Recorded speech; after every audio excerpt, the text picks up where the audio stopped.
Okay, let's talk about Future Card Buddyfight, episode 13 slash 12. If you were there, if they still are, having the comment at the comments, not comments, description setting saying episode 12. Yep. Did you still? I'm gonna go check. Well, anyway, I have to say right off the bat, I was right. Every episode, without Gal being the main focus, just feels consistently better. It's almost like he's not important. And I know we complain about him a lot, but They fixed it. They fixed it, okay. But it really is a problem because when the episodes are noticeably different, that's a problem. Mm-hmm. The consistency in the show is horrible. Yeah. So let's just start off with the episode proper. Tetsuya got a card that he was wanting for the tournament. And we see that Tetsuya has a pit crew of his own, and it involves Cross-dressing Asmodai. cross-dressing as a 11 or 12-year-old girl, Asmodai. Can you feel the creepiness? Well, remember, he'll be out there playing too. Wink. But, yeah. Apparently, these are his alter egos. And they decide that they like dressing like Kuguru and Baku. Asmodai, you are a strange, sad little man. Sad, strange little man. And you have my pity.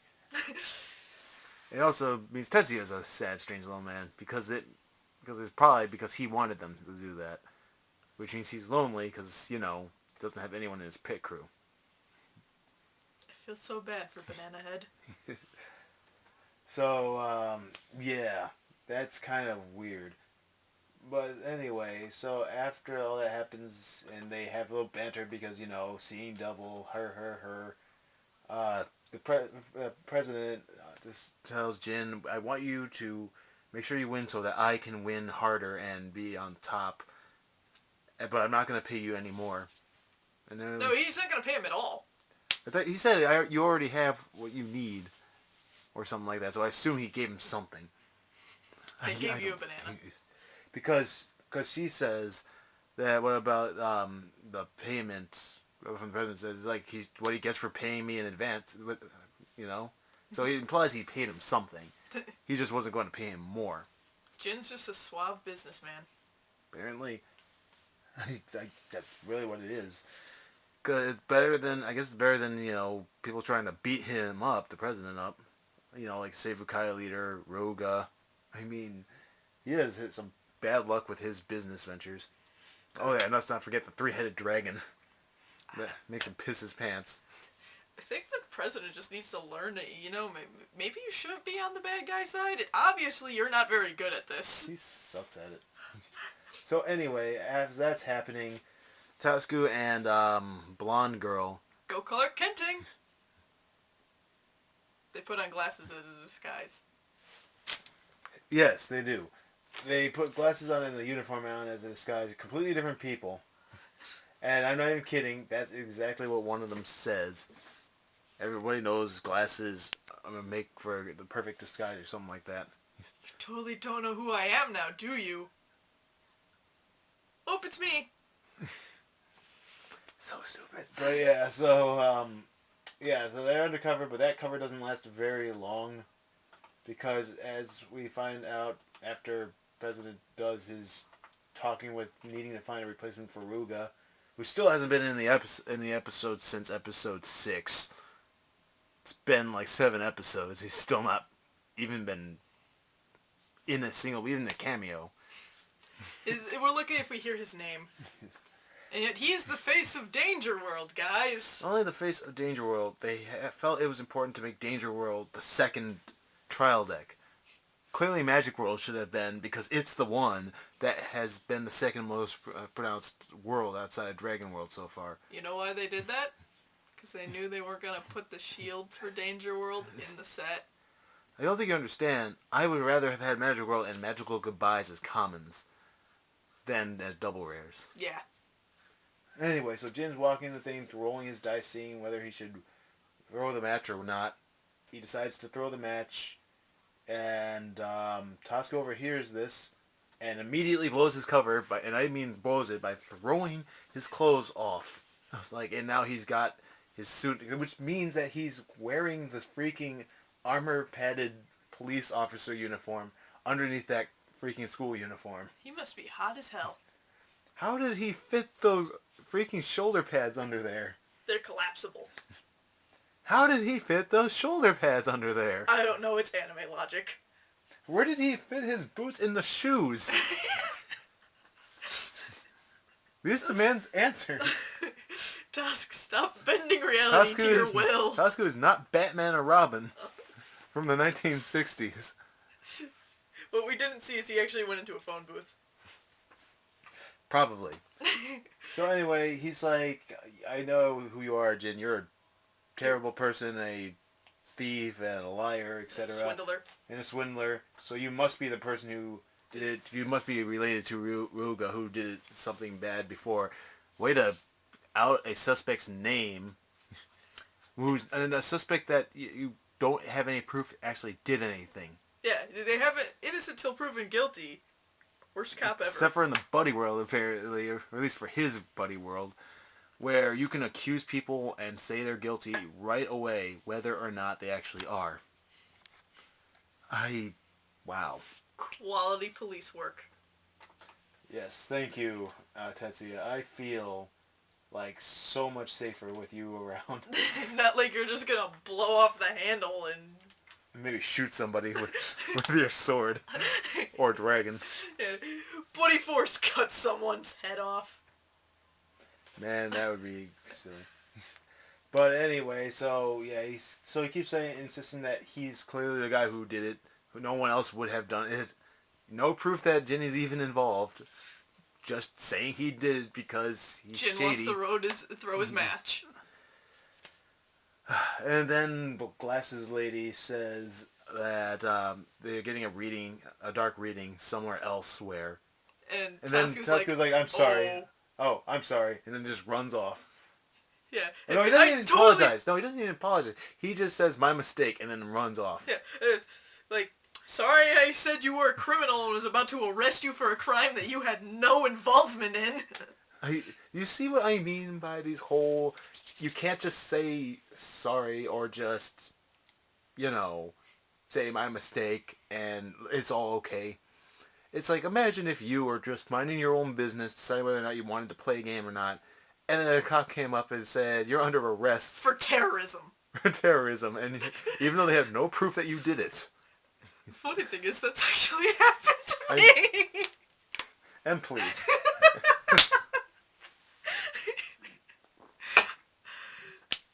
Another story. Moving on. Please, Em. So then they leave, and oh no, Asmodai was listening in. Yeah, because, he knows things, I guess. Well, I guess he could do whatever he wants. Asmodai is watching you masturbate. I mean, despite being a size 1 with a relatively tame ability and tame stats, he has a lot of abilities, like changing his size, his appearance, making multiple copies of himself. Doing black flips as a sumo wrestler. I feel he's kind of OP. But anyway, so then the three-headed dragon thing appears and drags Jackknife into him, I assume. Like, it looks like he was going to attack him, but then he got sucked in. I don't know. But anyway, Tosca jumps on and comes with. And Glasses Lady breaks her iPad. Yeah. So... There, he's in the, I guess, what the hell do they even call it? Some kind of big alternate reality coliseum. Yeah, it's like a tournament world or something. Yeah. Basically, Evil Dragon has collected dragons from all over the world and is forcing them to fight against each other to find ones that will be recruited into his evil army. Evil army. Evil! Yep, and... We miss you, Mermaid Man. Yeah, so while that's happening, we cut back again to Are you noticing a theme? I am! Yeah, this episode did not need to have two plots happening next to each other, especially considering one is clearly more important than the other. It's almost like they know poor Tetsuya is unimportant. It's almost like that should have just been a thing that happened at the end. We caught the end of or something. It Yeah. clearly didn't need to be here. But whatever. So yeah, we catch them in the middle of their fight, or at least the start of the middle of their fight. And Tetsuya, attacked with his guy, made him take damage. So then, Jin calls out his Skull Warriors after gauging a card that, if you recall last episode, we were talking about the people in those booths being cheaters. Yeah. He threw away his card because his cheating assistant said that card would really help him win, like, now. And he just like, nah, I don't want it. Cheater McCheater chins. Like, seriously, helping to cheat, but not only that, helping to cheat so he loses. Like, what is this show even doing? So yeah, and then everyone's like, oh no, Skull Warriors, they're spoopy ghosts. Yep, they're all scary. Even Osmodai and his alter egos don't know what's up, even though clearly Osmodai does. Because he knows what the Skull Warriors are. We get an explanation of what they are. They are apparently humans that have been turned into demons. In other words, they're zombies.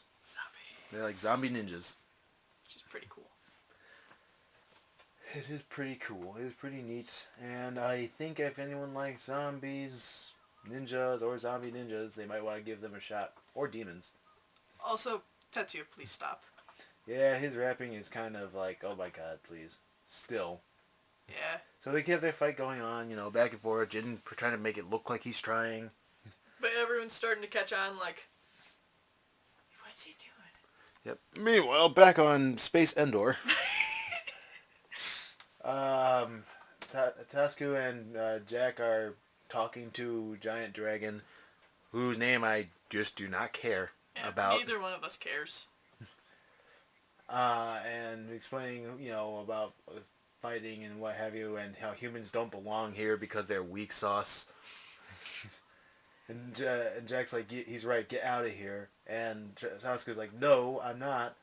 And then it's like, remember, and Jack's like, remember that time when you told me what you wanted to do? And then they have a flashback about that time. And he's saying that he wants to be able to protect people, but he's not. He's just a kid. He's not strong enough to. And then Jack's like, if that's what you desire, I will help you become that kind of person. Which is pretty good character stuff, all in all, I'd say. He honestly, like I said, I like the character development of all the characters who aren't Gao in this series, because they actually have, a coming of age story built into their character, which for a card game, is not something you see very often. Like, Vanguard's the only other one. Yeah. So, yeah, impressed, I would say. So Jack basically becomes Task's father. Yep, basically. And then with that, Tusku decides to, quote-unquote, run away and leave. But as soon as he's at the gates, he somehow calls upon Astral Force, bearing in mind that, as we established in Episode 5, Astral Force is somehow connected to the satellite that was exploded.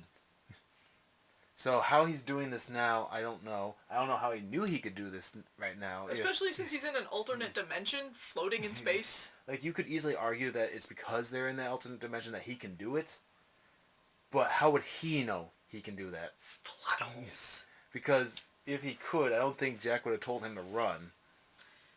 It's like he had no plan.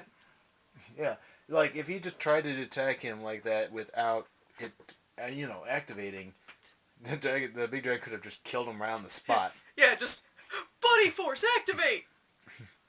Activate! Dead. Dink! Like, seriously. And then Jack says the thing that makes me go, really, Jack? Please. Go ahead. So Jack says, you're putting your desires ahead of everyone else's? That makes you just as bad as Jin Magatsu! As to which we say, so you're saying that putting the needs of his only family over his own safety makes him as bad as a guy who just does not want to win because he's not getting paid more money. I'm not seeing the connection here, Jack. I think you need to explain it to me more. It's like, yeah, it's... Losing your only family makes you just as bad as someone who wants to get paid more. Yeah, dialogue in this episode is not super spectacular, but it has its moments. So anyway, cut back to the fight, because remember that is going on still. Um, yeah, they're just still fighting and rapping, and Jin is still trying to lose by playing intentionally bad, but this time he got to the point where everyone realizes that he's playing poorly. On purpose. And well, not necessarily on purpose, but they're starting to think he's doing it on purpose because it's like, because they know that his monster in the center that's not his buddy is going to die. So it's not going. There's no point in having it there. They think. Of course, that's bearing in mind. He doesn't plan for like shields or whatever, but that's a different story altogether. Yeah, and The point is, it's implied that people are thinking that he's trying to lose on purpose now. and then it happens. Yeah, and then when it looks like everything is to go, and when even Asmodai outs them for him intentionally trying to lose, it just happens. He just gets hit by a flash of lights, and at the end of the tunnel, he's there. Come on. Yeah, just there. Jin has received a message from God in the form of Gao. Yeah, just like out of nowhere. I don't. If you want a person to have a new game reason to win, and you want it to involve a specific character, usually you have the character call out to them, and it gives them this vision. That, or you have flashbacks where they remember them saying that, oh hey. Yeah, but even those are usually generated by the person talking or someone saying something similar to what the person said. He literally just, as he was playing and smirking, all of a sudden light flashed in the room, and then there Gao was. Like, out of nowhere. And he was saying what he said the last time they saw each other, about how he can't wait to fight him in the tournaments. It is some of the goofiest imagery of his, especially since and afterwards. He even looks like he's about to break down crying. His eyes glisten. Like, he looks like he's going to cry after seeing that. It was so beautiful to him. He just had, like, this major epiphany. And just, like, I just imagine everyone in the audience seeing Jen just going like, oh. Like he just left... Calm down. It's like he just left the world and then came back. And it's like, wow, really? Really? Also, can we just take a moment to mention that Jin has some of the worst best animation in this show? Yes. His mouth is at a constant 45-degree angle. And also, he looks like he's constantly leaning against something when nothing's there. Yeah, he's like slouched in a way that looks like he's just like kind of resting on something while his mouth is just like on its side at all times. And that, and also, when he moves, his arm just moves on its own. They didn't animate his body at all. You can totally tell that they're on different layers. He's just like... Yeah, his shoulder doesn't move or anything. It's just his arm. Yeah, it's like no clavicle. It's better than Suzuha's quick draw. It's like, what was it? Yeah, it was like...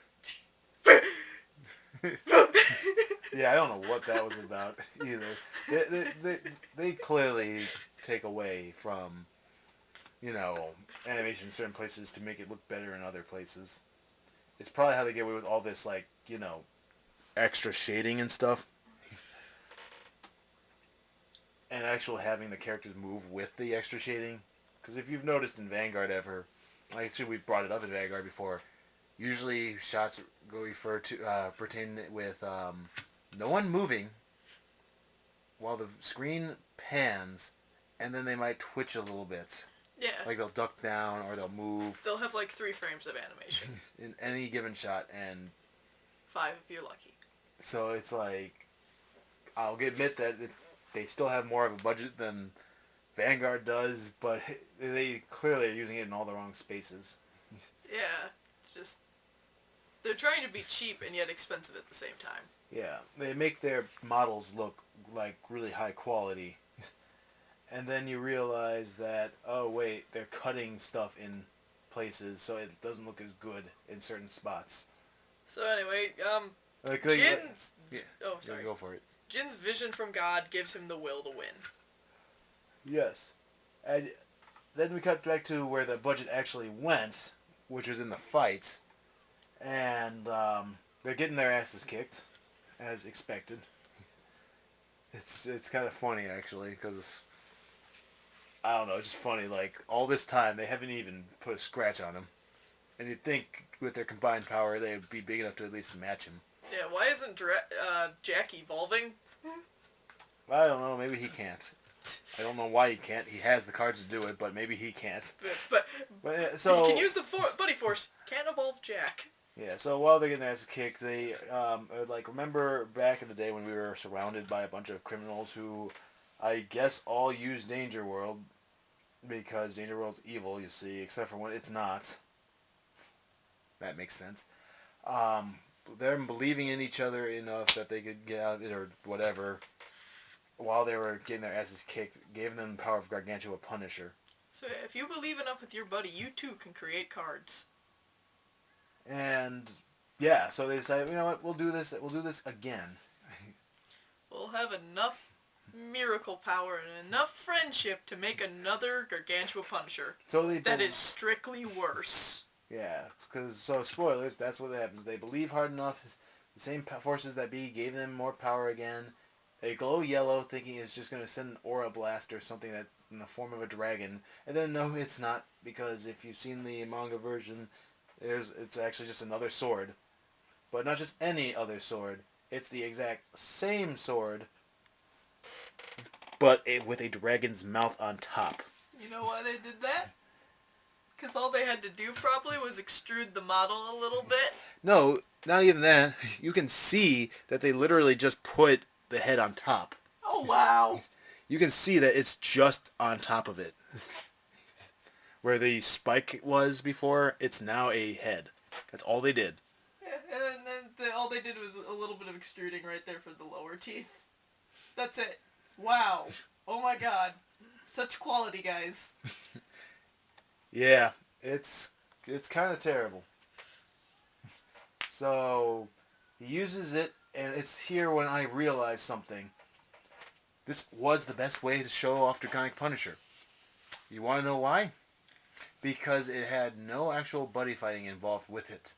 So you didn't have to show them paying the 4 gauge and the 2 life with having a dragon an armor dragon on the field to do the same thing Gargantua Punisher does, minus the blanket immunity that Gargantua Punisher has.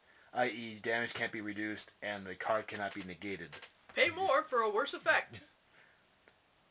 Yeah, it's like, this was the best way to show it off because they didn't have to show paying the life. They didn't have to show anything that would happen in a fight because it was just a straight up regular fight. And they just used the power they had to do it. That's all it was. So, yeah, anyway, with him defeated, he says, I guess I was wrong about humans after all. Power is now in your hands, and I guess Tasku now has a second buddy.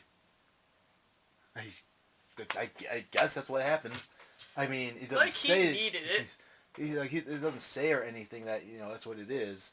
But he was a dragon, actual thing, and then he turned into a card and went to him. I have to assume it's a buddy. And, yeah, so that's what happened there. Meanwhile, back in the other fight, Jin uses his card to win. And meanwhile, Zanya shoots Shuriken with a message to the Seifukai saying that their deck, their beloved special deck, is in the president's office somewhere. So plot thread has been relaunched. Let's see how long it actually lasts. I give it another 2 episodes. Yep, and then as Jin is walking out from his victory, Tasku comes back and apologizes for, attempting to arrest him for a crime he didn't commit. Again, people, you can't do that. He's a cop on the edge. You can't go around threatening people or accusing them wrongfully and threatening to harm them, and then just say sorry like nothing wrong. I mean, at least he came back and did it as opposed to the last time where he just straight up just left. But I mean, seriously.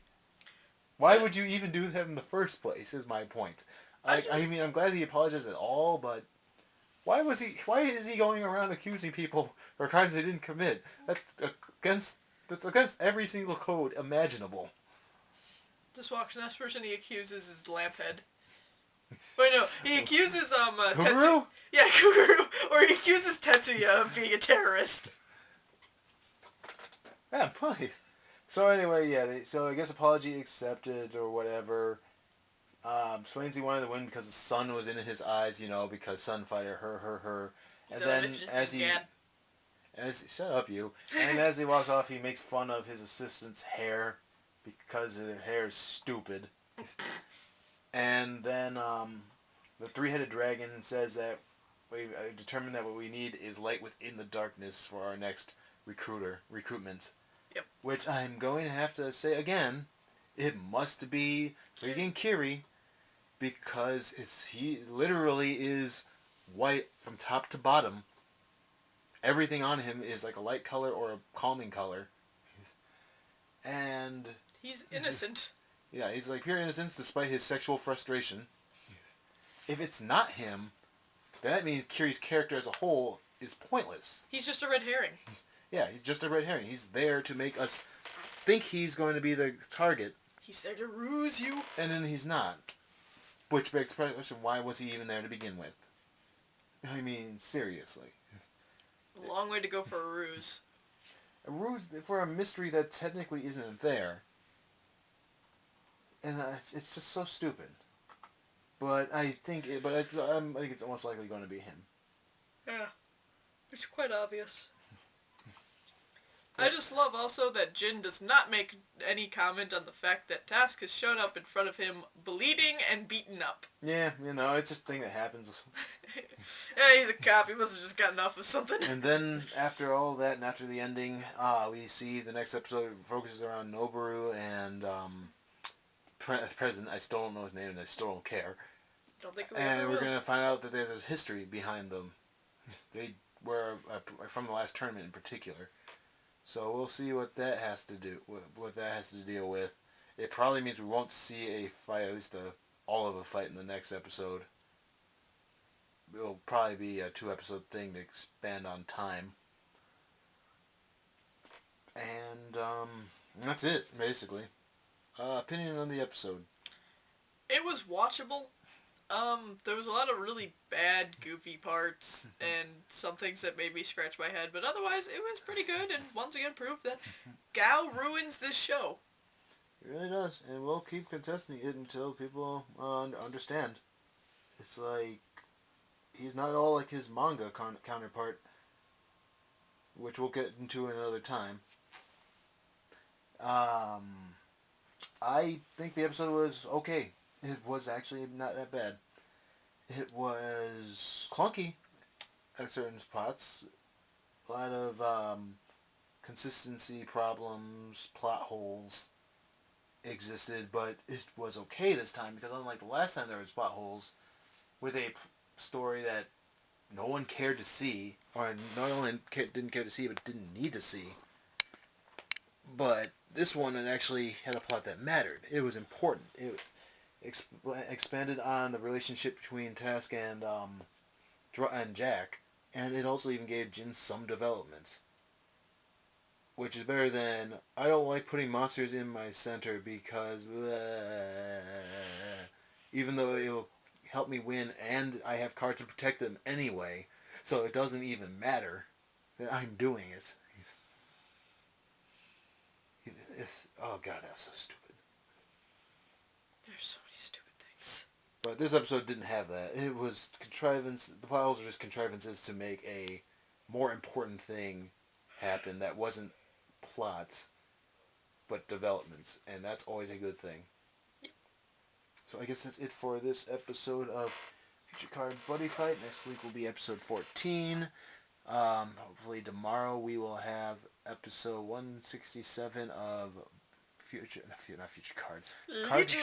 Card Fight Vanguard, episode 4, Legion. Subtitle 3.